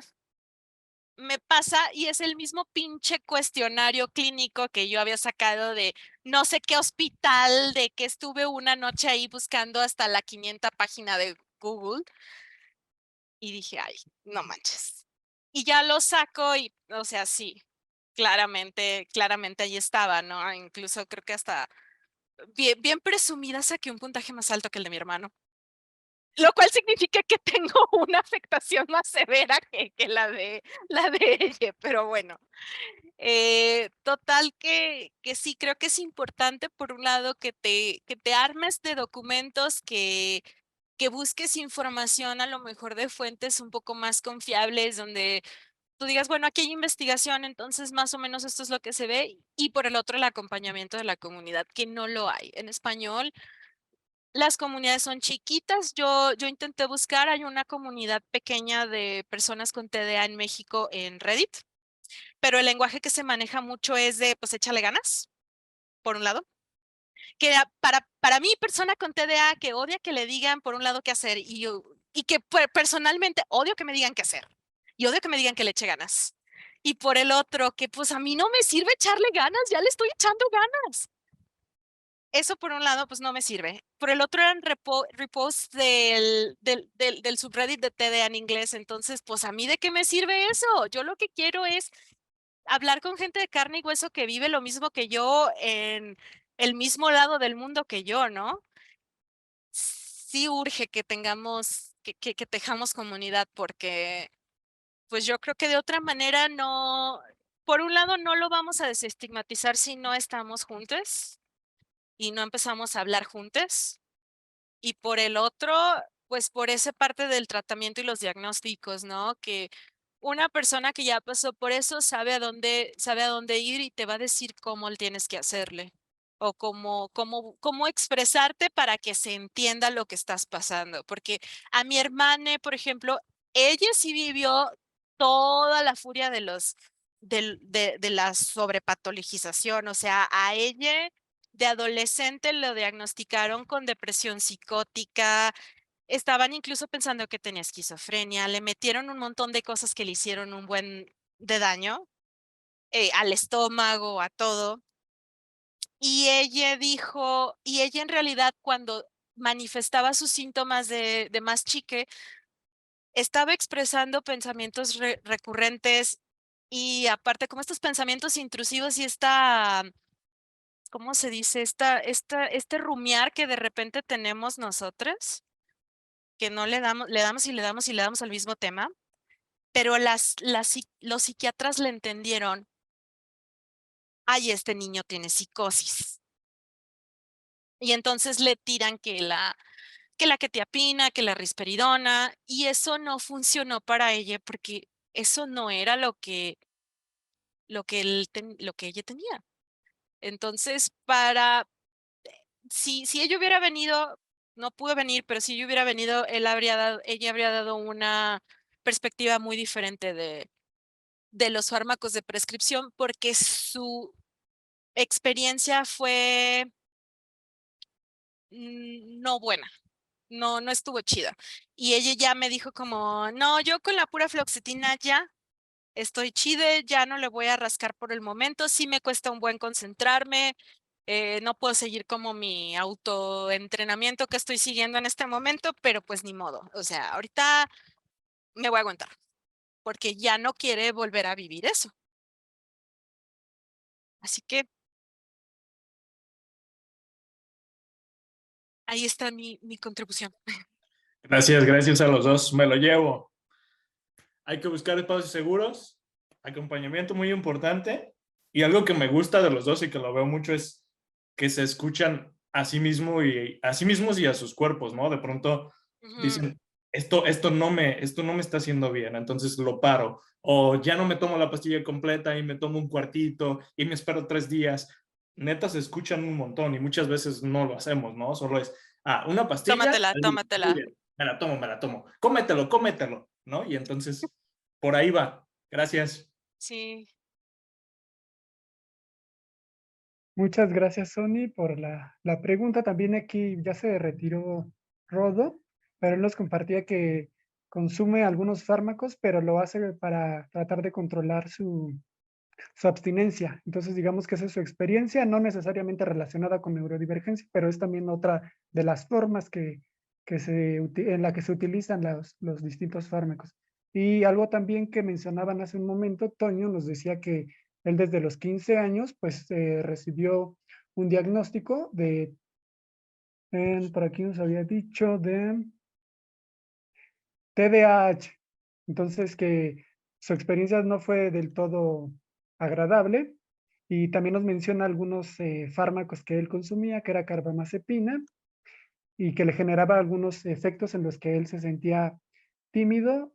Y pues creo que eso es como lo más relevante de la participación que nos comparte Toño. Entonces, hay todavía dos cosas que creo que son importantes, aunque ya las ha mencionado por lo menos de manera tangencial, que es lo relacionado con los distintos discursos, pero creo que convendría más, por lo que acaban de mencionar ahorita, que nos pasemos directamente a lo que tiene que ver con las necesidades que ustedes han identificado para que haya atención integral para las personas neurodivergentes. Creo que eso es todavía más relevante que hablar solamente de los discursos. Entonces aquí ya no se mencionaban un poco que se necesita de acompañamiento y de grupos de pares, etcétera. Pero ¿ustedes qué pensarían también que es necesario que cambie dentro de las políticas públicas, dentro de las leyes, dentro de los programas que se necesitaría para que las personas neurodivergentes puedan tener una experiencia tal vez no más cercana a la normalidad, porque ni siquiera sabemos qué es eso de la normalidad, pero algo que facilite y que les permita lograr un desarrollo personal lo más óptimo que cada uno pudiera alcanzar? Sí, o sea, cualquier cosa que ustedes crean que pueda contribuir a algún Creo cambio que que ustedes identifiquen. Creo que rescatar algo que dijo Ale hace rato, que tiene que ver como que sí empieza todo por el subregistro y por la identificación, pero justo, o sea, no hay una cultura de llevarlo más allá. Yo creo que pasa, y aparte hay algo bien específico, que es que los casos nos dicen es que cuando identificas y llevas al consultorio, pasa mucho en los niños, en los niñes, ¿no? Niños, niñas, niñes. Y es como más común decir, bueno, pues esta infancia tiene una neurodivergencia o está pasando por esto o por aquello, ¿no? Pero cuando es un adulto, no, o sea, cuando es un adulto es una cosa de que no está pudiendo hacerlo solo y que no es capaz, ¿no? De ser adulto de acuerdo a las ideas de adultez que tenemos, ¿no? Entonces es muy importante, creo que dentro de esto, crear una cultura de identificación de estas cosas, pero también de acción. Y eso tiene que ver con que no hay políticas de salud mental pública. La salud mental no es pública, no se accede a ella de manera tan fácil, ni siquiera de hecho está como conducida de manera adecuada en los servicios, por ejemplo, donde tendría que ser integral, por ejemplo, en tratamientos de personas con cáncer, de personas con diabetes, de personas con VIH. O sea, no existe los seguimientos psicológicos, es como solo como una permeada de todo lo que está pasando y de, bueno, sí, no, me acuerdo que antes para ingresar a la raza, los medicamentos antirretrovirales, te preguntaban muchas veces si estabas pensando suicidarte, y uno de mis amigos que fue diagnosticado y que pasó todo ese proceso me dijo, güey, me lo preguntaron tantas veces que ya me quiero matar, güey. O sea, ¿sabes? Quiero matarme en este momento. Salud mental, esto de la verga, ¿no? Entonces, creo que eso es importante, ¿no? Saber que la salud pública no considera la salud mental como parte de su régimen, como parte de la atención integral, y que tendría que suceder no solamente como para estas atenciones psicológicas de primera instancia, sino también para poder seguir atendiendo a todas estas personas que necesitan empezar a complejizar más sus tratamientos, ¿no? Hablando ya de ayudas psiquiátricas, ¿no? De atención a neurodivergencias, de atención en problemas muchos más magros, ¿no? O sea, porque creo que el hecho de que no existan esas atenciones, el hecho de que no estén ahí habitando, ¿no? Los espacios, los hace creer que son problemas como de unos cuantos, ¿no? Como que los relega a ser problemas solo de ciertas poblaciones, y justamente refuerza estigmas, ¿no? Como que las personas que padecemos de nuestra salud mental, o que tenemos alguna discapacidad, o que tenemos alguna condición, ¿no? Estamos locos, locas, loques. Entonces, es como estratégico. Yo sé que los sistemas de salud precarizados como en esto funcionan así, y tan funcionan así que las papitas tienen etiquetas para decirte, te estás embutiendo todo esto, es tu responsabilidad,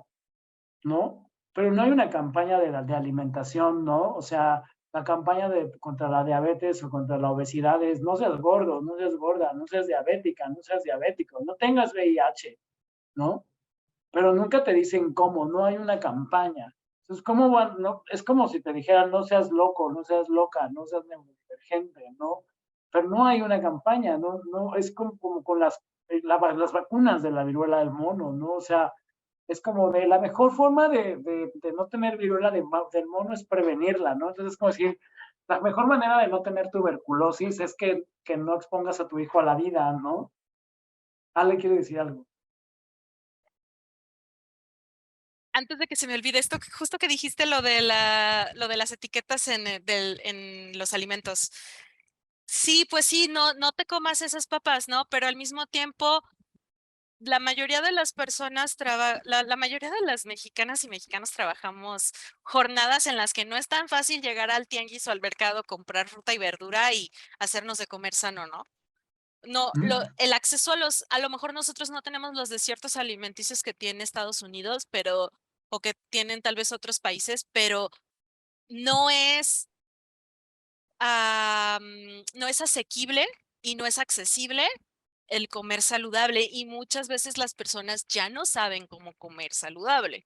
Entonces, si no hay acceso, ¿cómo le vamos a hacer? Pues se reduce simplemente a pues ya no seas gordo, güey. Y tampoco se trata de eso. Y bueno, ya, ese era mi paréntesis. No, sí, y es muy real, o sea, justamente hay una cuestión donde incluso tendríamos que definir esto de la salud, ¿no? O sea, porque también esta cuestión de salud es algo que la ONU y la OMS han discutido mucho, donde es un estado oscilatorio, ¿no? No es absoluto, ¿no? Pasamos por momentos donde nuestra salud pasa por ciertas instancias, se recupera, vuelve a pasar, y la salud no es absoluta, y parece que socialmente se nos educa para no tener nada nunca, ¿no? O sea, hay un negacionismo también a partir de esa cuestión, de esa idea de la salud, que no permite que temas de salud y problemas de salud pública reales, ¿no? Y que han existido por mucho tiempo, se atiendan, ¿no? O sea, creo que hay un negacionismo porque la idea es no tener nada, ¿no? Entre menos cosas. Y yo creo que es una articulación ahora sí que es una campaña equivocada, ¿no? Porque eso justamente hace que las personas estén más expuestas, tengan menos conciencia y crean que si tienen menos cosas, y no es que tengan, algo bien importante que decía ahorita Sony sobre esta capacidad de reacción, yo creo que las capacidades de reacciones pasan cuando ya tienes algo. Entonces, cada que tienes algo, o sea, para mí, por ejemplo, cada que me veo una ronchita, una cosita, o que no sé, que tuve una práctica de riesgo, hablando de mi vida sexual, pues ya sé que voy a correr a algún lado, ¿no? Ya es algo que tengo, pero la verdad es que sí me lo enseñó tener VIH, por ejemplo, ¿no? Entonces, como va, y lo mismo pasa aquí con la neurodivergencia. Ahora estoy reeducándome para escuchar mi cuerpo, para escuchar mi mente, para replegarme. Por eso decía, es que aislarte también es una herramienta, solamente hay que saber, o sea, sí creo que hay una gestión de la herramienta del aislamiento y que es muy útil para nosotras porque es donde encontramos como mucho orden, pero justo hay que saber, no, tenemos que gestionarla para no quedarnos ahí, ¿no? Para no estar como en el ostracismo y buscar cómo hacemos, pero no hay nada que nos indique o sea, es que tenemos las ideas volteadas, las ideas. Es seguro salir. Sí. La comunicación siempre es al revés, ¿no? La comunicación que se nos da en la vida, es decir, que no te pase nada, ponte suéter, usa un condón, pero nunca te voy a enseñar cómo ponértelo. Mejor no hagas nada, como decía Mejor no mi hagas maestra de nada, biología ¿no? de la prepa, que bueno, paréntesis, ella era súper católica y lo intentaba inyectar aunque era escuela pública, entonces nos decía, no, ya mejor no hagan nada, ya hasta que se casen. Y es como de, ¿y quién te dice que yo me quiero casar, güey? Porque tiene que haber una norma de cómo lo vamos a seguir. Entonces es lo mismo. Es lo Sí, mismo. y justamente esta forma en cómo vamos hacia allá, o sea, sí es importante porque justamente genera muchos más problemas y lo mismo pasa con la mente, ¿no? Es no pienses No demasiado, pienses demasiado. no sientas, si sientes. Entonces también yo creo que las personas neurodivergentes, sobre todo, es muy común con las personas que tenemos autismo o TDA, que esta cuestión de la ira, este manejo de la ira, este Sí. manejo de la frustración es súper complicado. Entonces regularmente vivimos infancias súper agresivas, súper violentas, porque nosotros éramos violentas, ¿no? Sí. Y entonces justamente lo que comentaba Ale hace rato, pues también nos lleva a yo me uno a la idea de, yo tuve unas relaciones horrendas, ¿no? Justamente por no saber cómo poner límites o porque mis ideas eran raras, ¿no? Y ahora, por ejemplo, pues que pongo como muchos filtros o que estoy en una etapa donde, oye, sí quiero que vengas a dormir, pero pues quiero que despertarme y que te vayas a las 9 porque quiero hacer esto a las 11, ¿no? Y ahora sé que soy así y la verdad es que me funciona y quizás para muchas personas yo sea odioso, ¿no? Pero también ya entendí que o sea, es que sé todo, es mitad cultural, es mitad social, es parte también de las personalidades de cada quien y es parte de no entender que también en algún momento he llegado a pensar, pero eso ya es un sentipensar muy personal, pero justo, ¿no? Que cómo también las formas sociales y culturales empujan de pronto a las neurodivergencias a ser más neurodivergentes, ¿no? A estar más hacia allá, ¿no? Y entonces también otra cosa que me brinca es que creo que si bien no todos los comportamientos ni todas las formas de estar son neurodivergentes, sí son diversas y sí podrían encajar en una patología, ¿no? Entonces, o en alguna condición, en alguno de estos esquemas, sí podrían suceder, ¿no? O sea, y particularmente creo que tiene que ver mucho con los estilos de vida que tenemos actualmente, que desencadenan mucha ansiedad, ¿no? De hecho hay una creencia de que la ansiedad es personalidad, ¿no? Entonces, es grave pensar que nuestra ansiedad es personalidad y que no vayamos y la atendamos y que tiene que ser como me duele aquí, ¿no? Entonces me siento ansioso, pero ya es constante, pues voy al médico y de ahí voy al psicólogo y de ahí nos cuesta mucho trabajo, pero creo que el problema principal es que la salud mental en este país no es parte de la No salud existe. pública, ¿no? Sí, no es un concepto. Yo también creo que pasa por un tema cultural, por un tema de cómo lo percibimos. Ahorita que Rod estaba hablando, estaba pensando, bueno, de dónde viene, o sea, cuál fue primero, si es nuestras actitudes son porque estamos completamente precarizadas o estamos precarizadas porque tenemos estas actitudes con respecto a la salud y a la enfermedad, porque efectivamente tenemos mucho yo lo noté de ahora que empecé con otros temas de salud física, que bueno, hace 2 semanas, una semana, acabé en urgencias y resultó que era por un tema de la vesícula. Entonces, cuando yo aviso a mi trabajo que, pues, oigan, estoy en urgencias, creo que hoy no voy a poder venir, mis compañeras luego es como de, no, no puede ser, y acá diciéndome qué hacer, y tómate esto, y hazte esto, y esto, lo otro, y ya, no sé qué, y acá como si fuera súper grave.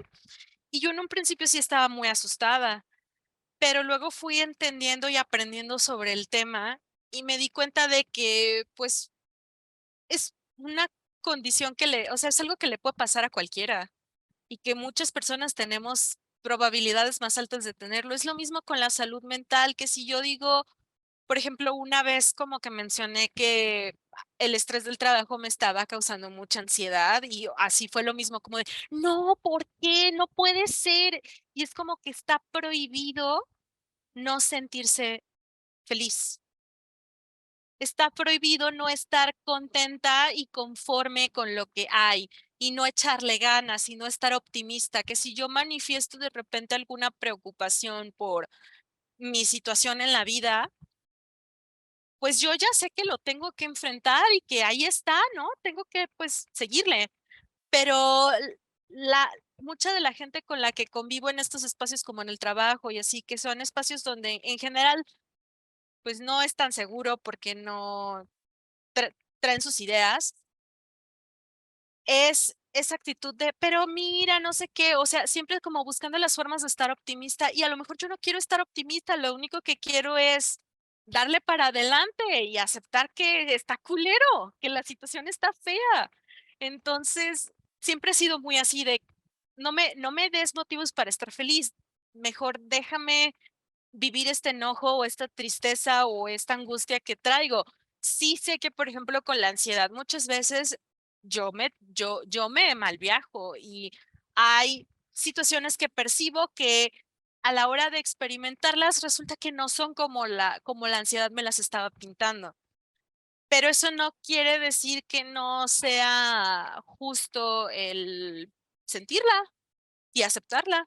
Entonces creo que pasa por ese tema cultural y un tema quizás educativo de que todos aprendamos, por un lado, por ejemplo, las educadoras que aprendan, las docentes que aprendan a identificar la neurodivergencia cuando la ven, porque una niña con TDA va a necesitar a lo mejor que le des más descansos para que vaya y se levante y estire las piernas, porque a mí, por ejemplo, yo me tengo que estar levantando a cada rato, me da inquietud estar sentada por mucho tiempo, eh, tiendo mucho el multitasking, me gusta tener objetos para estar agarrando mientras escucho a alguien y no puedo hacer nada. Entonces, eso me llegó a causar ciertos problemas en la universidad porque me agarraba como con bordando o haciendo labores manuales y al profesor no le gustaba eso, decía que no le estaba prestando atención. Lo que yo no sabía en ese momento, al menos no lo había entendido y él definitivamente no entendía, es que era la forma en la que yo podía prestarle atención, porque yo tengo que estar haciendo algo, no puedo estar pasiva escuchando. Entonces, siempre estoy haciendo como esas dos cosas a la vez. Entonces, una niña con una neurodivergencia va a necesitar ciertas condiciones diferentes para que su aprendizaje y su experiencia, por ejemplo, por la escuela sea óptima, ¿no? Eh, Más descansos para que se levante y vaya y se desfogue. A lo mejor cierto seguimiento con las tareas, porque a mí en lo personal me cuesta seguir proyectos con autodisciplina. Entonces va, por ejemplo, por la parte psicoeducativa, la parte social, también el entorno tiene que estar enterado, tanto la familia o los tutores, cuidadores, adultos a cargo, como pues también para que los niños de alrededor entiendan que sí, tu compañerita es diferente, Pero eso no quiere decir que vas a ir y le vas a echar carrilla y le vas a decir que está pendeja o le vas a golpear, ¿no? O le vas a jalar le vas a hacer calzón chino. No, es entender que tu compañerita es diferente y funciona diferente y aún así, pues, puedes convivir. Y creo que esa es una parte muy importante, la parte de la salud pública también, porque el hecho es que yo he pasado a veces meses sin el medicamento porque en mi caso el fármaco se produce por un puñado de laboratorios. Yo consumo el genérico porque el de marca es carísimo, cuesta el triple de lo que me cuesta el genérico. Entonces, para yo encontrar el genérico en la dosis que necesito, a veces tengo que ir de farmacia en farmacia. A veces llego a la farmacia y no saben de qué estoy hablando, tengo que decírselos 2 veces. Y además de que el tema con la presentación es una lata porque ¿dónde está mi frasco? Vienen en presentaciones de 14 pastillas. Entonces yo tengo que comprar 2 y no me alcanza para el mes. Me tendría que comprar un tercero para que me alcance. Y pues sí, digo, me sobra para el siguiente mes y todo, pero no siempre tengo el dinero. Y esa también es una barrera, es la realidad. Que no siempre es barato, aun cuando es genérico. Entonces creo que pasa por esos lados. Muy bien, ya creo que nos excedimos un poco Sí. del tiempo, entonces creo que es un momento de ir cerrando, pero entonces le voy a pedir a Luis, que todavía anda por aquí, si nos ayuda, si es que hay algo que anunciar, si hay alguna indicación que considere necesario dar. Entonces, Luis, si andas por aquí todavía. Claro que ando por aquí todavía. No, en realidad no hay más indicación. Digo, todavía podemos continuar algunos minutos, la sala no se va a cerrar. La única cosa que sí recordamos al final es que esta reunión ocurre siempre la última semana del mes, en algún día entre martes y jueves, de 7 a 9. El tema de la siguiente reunión no se ha decidido, pero bueno, justo eso. Vamos rotando entre los temas. Como mencionaba al principio Mar, la sesión anterior fue sobre acompañamiento entre pares consumidores de cristal. No sé, todavía no hemos discutido entonces de qué iría la próxima, pero entre los temas que hemos mencionado, lo sabes también tú, Fran, está la cuestión del buen viaje y las funciones provechosas de las drogas en nuestras vidas, más allá del rato que pasamos bien con ellas.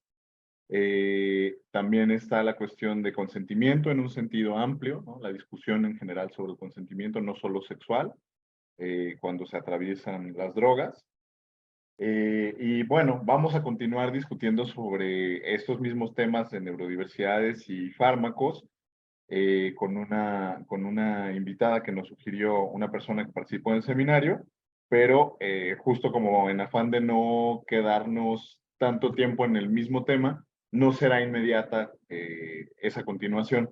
Entonces, probablemente ocurra en mayo o hasta junio. Eso sería lo que habría que avisar, sí. Sí, entonces no sé si alguien tenga algún comentario adicional, algo que quiera preguntar o si los mismos ponentes quisieran dar alguna reflexión final o algo más que quisieran comentar antes de que nos pasemos a despedir.